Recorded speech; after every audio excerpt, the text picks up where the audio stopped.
The former head of the West German military intelligence has revealed secret details of a 1949 US-German treaty.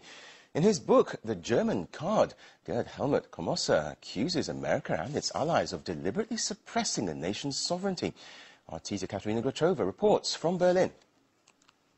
Looking around Berlin these days, you wonder if there is anywhere else with so much freedom of expression. 20 years after the wall fell and the most painful wounds have healed, there seems to be no more uncomfortable truths left for Germans. Yet some still manage to come up with hot potatoes.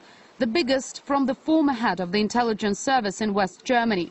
In Gerd Helmut Komosse's book, The German Card, he claims Germany has until now been controlled by the United States and its allies and was even viewed as a possible target.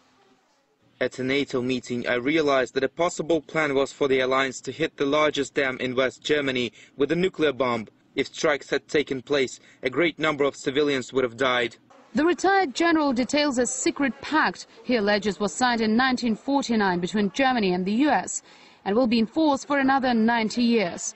Komosse says this secret agreement means that all political parties in Germany are supervised by a special Washington-based body, that the country's army takes part in all NATO missions at first demand, and that all German gold reserves are stored in New York. For some, though, the content of the book is nothing new.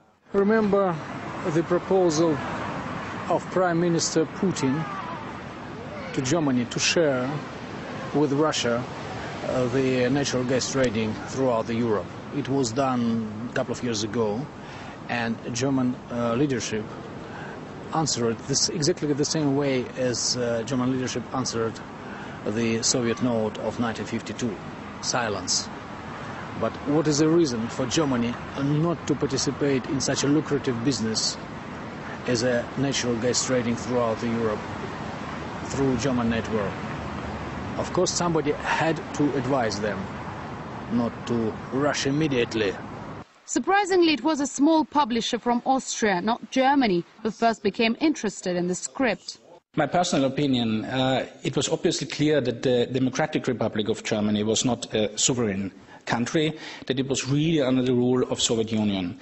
And if it comes out that also the Federal Republic of Germany was not a really sovereign country, I think it can change also the discussion about the history a bit. Reviews by the first readers quickly turned into heated debates on German television. The author was bombarded with criticism for doubting democratic principles brought to the country by the West. As a result, Komosse refused to give any more interviews and has even apologized for some uncomfortable chapters in the book. It's not every day that a chief of intelligence discloses secrets about a political regime. With some good promotion, this book could become a bestseller. But in Germany, its distribution is up against some difficulties. The country's biggest bookshop, Dussmann, which is also a cultural foundation, has refused to sell the book at all. The contents of the book, though, will soon be available to millions more readers.